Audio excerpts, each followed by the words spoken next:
Fridays for the remainder of our class, Iyanla and I will come together for the webcast, which we're also broadcasting on OWN. I'm excited about that, and excited that you have come here for an all-day life class. What I was saying on the tape, what I know for sure for myself, and I believe for sure for you, is that we're all looking for the same thing. And over the years, as I grew and you grew with me, I got more shoes, you got more shoes. I learned that it wasn't all about the shoes.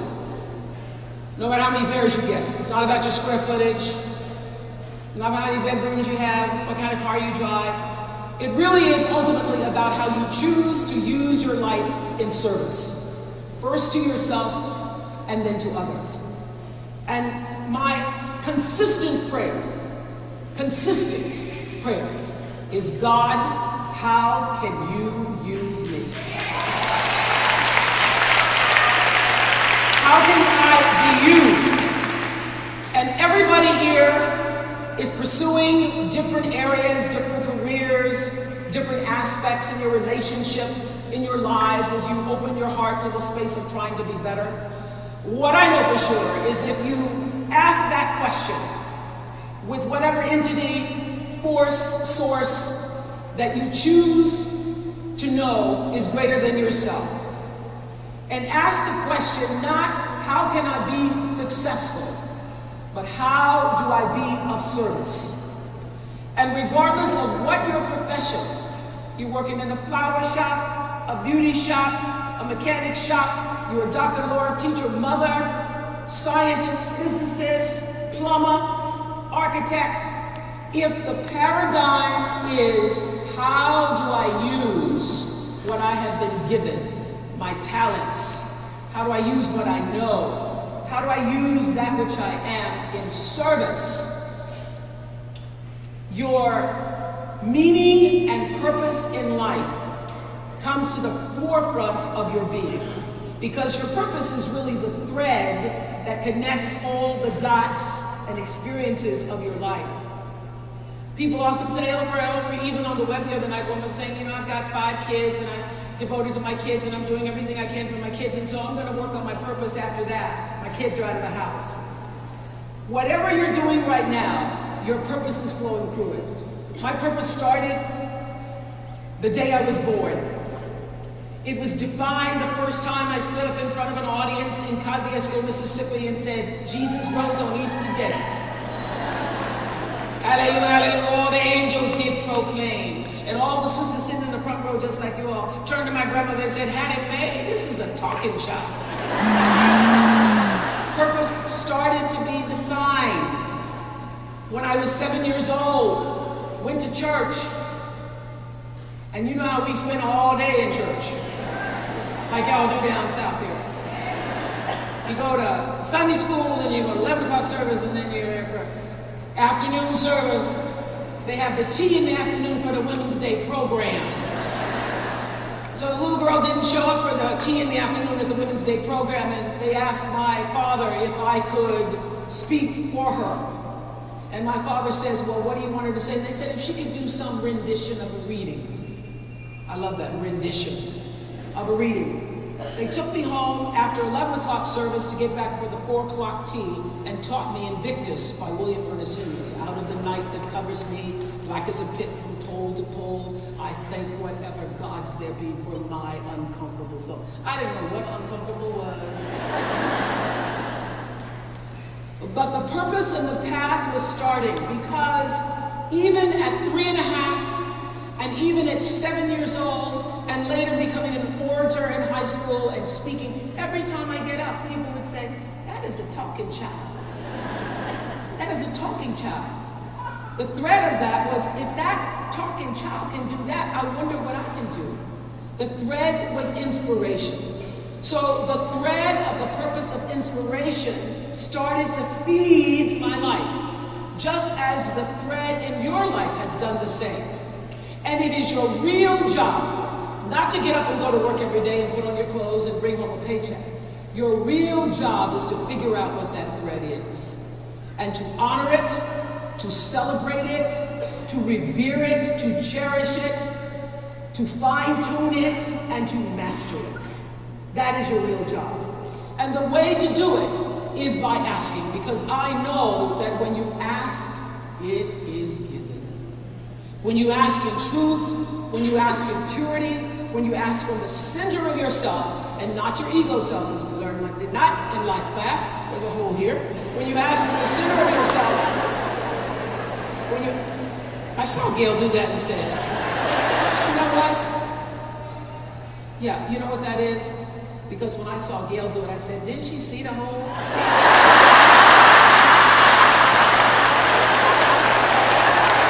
I was backstage, and that was less than 20 minutes ago. Now it's come back to me.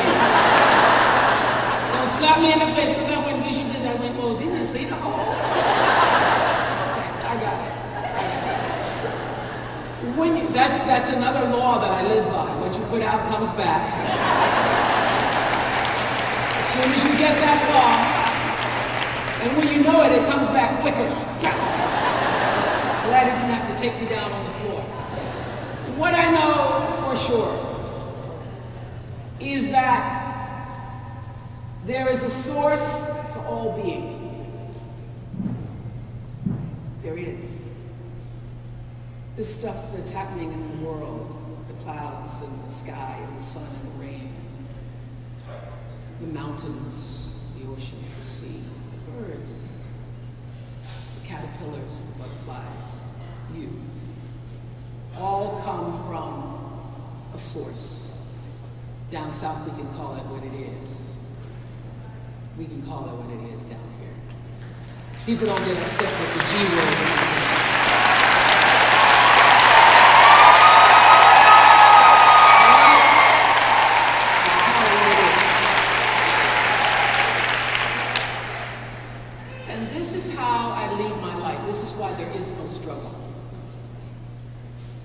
Acts 17:28, I think.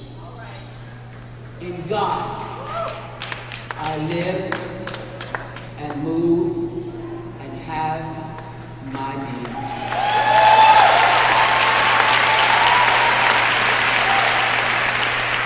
That is it. That's the essence. That's the essence of the success. That's the essence of the service. That's the reason why I keep going. That's the reason why I'm going to run on and see what the end's going to be.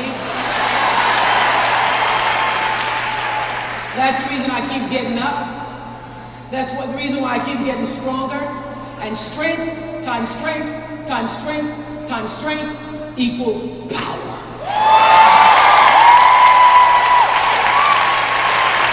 Strength times strength times strength times strength. Everything that doesn't take you out makes you stronger. And every day, when you get stronger and stronger and stronger, strong women keep coming on, keep coming on, keep coming on strong, keep coming on stronger. And strength times strength times strength equals power.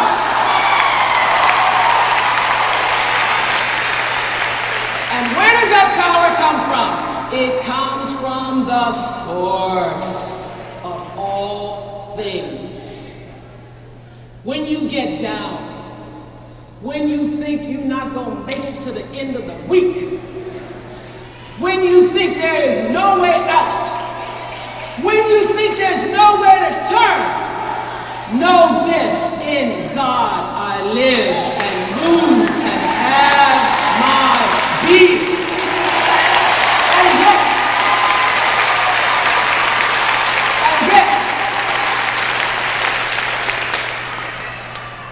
So I don't care what the media says about no struggling network.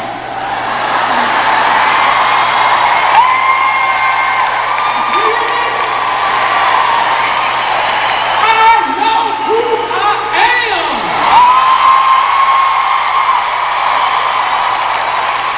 And I know where I come from. From the source of all things. He who created all things, that which created all things, that is where I come from. And so, There will be challenges.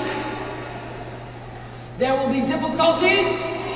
There will be people telling you you can't. Know who you are. You have to stand in the truth of who you are. And that knowingness disrupts everybody else's stuff.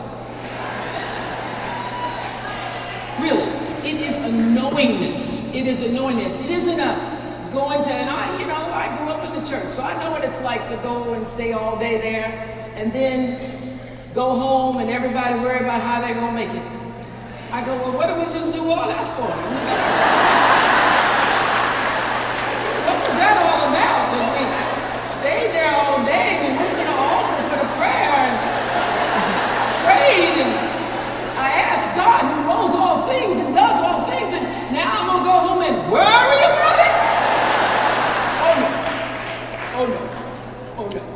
So, what I know for sure is that the knowing of who you are and where you come from is the truly knowing is the difference between those who do this and those who stay here. The difference is knowing. When I was growing up, my grandmother started teaching me about the Bible. And I, in the beginning, took it literally. So when people would ask me, because I didn't know my father until I was much older, and they would say, well, who's your daddy? I said, Jesus. Jesus, he's my daddy. And I remember in the first grade, the kids were going to beat me up and say, this girl went right to my Jesus, her daddy. And they all met me after school, a little gang of them. And I started preaching. I started telling about Jesus of Nazareth coming through on a donkey. How they hung him on the cross. And they said, leave that girl alone. Leave her alone. She crazy. Worked for me then. Still working.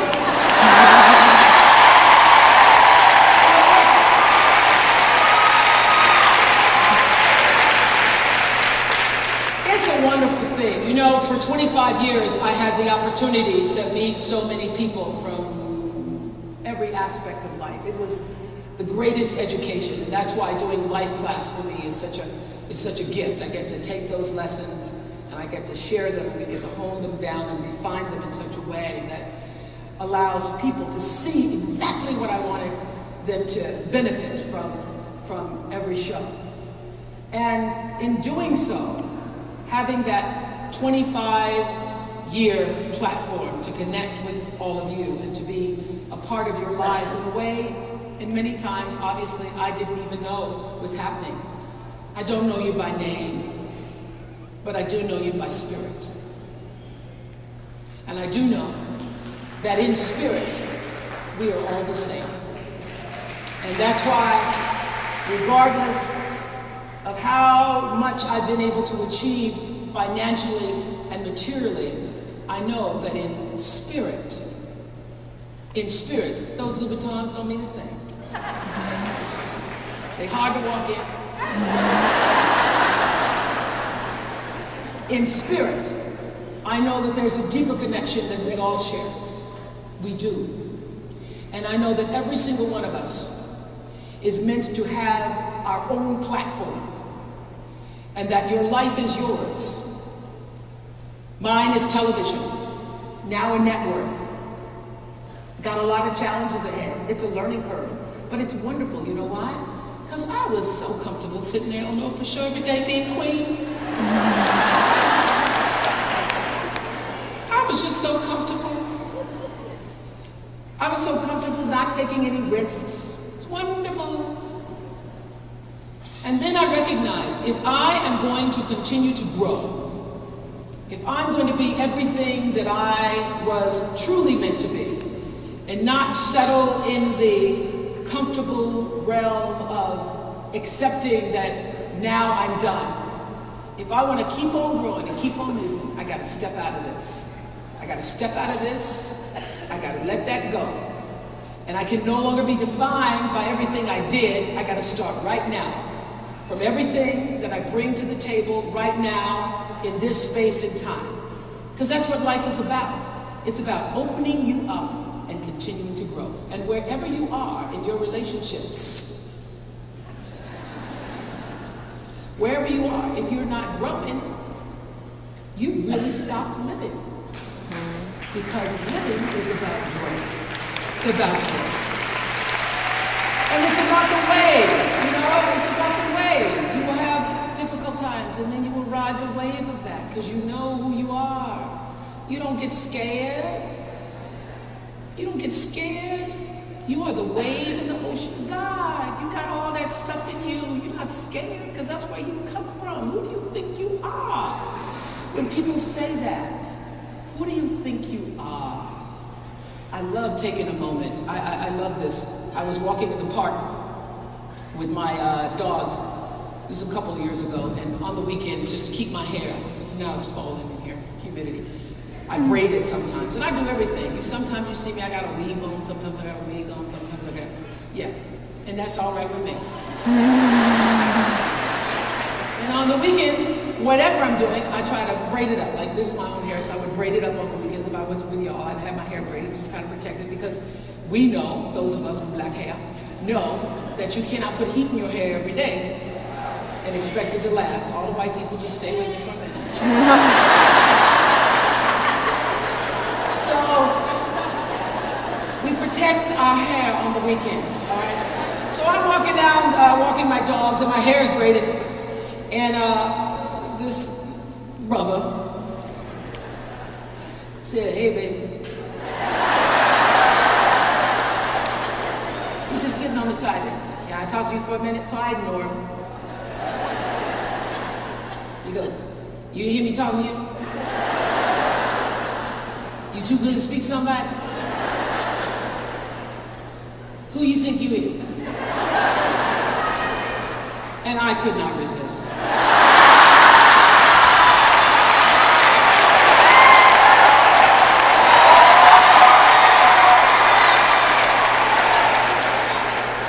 I took that braid, I went, Oprah Winfrey.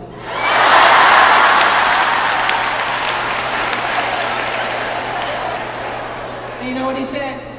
"You wish."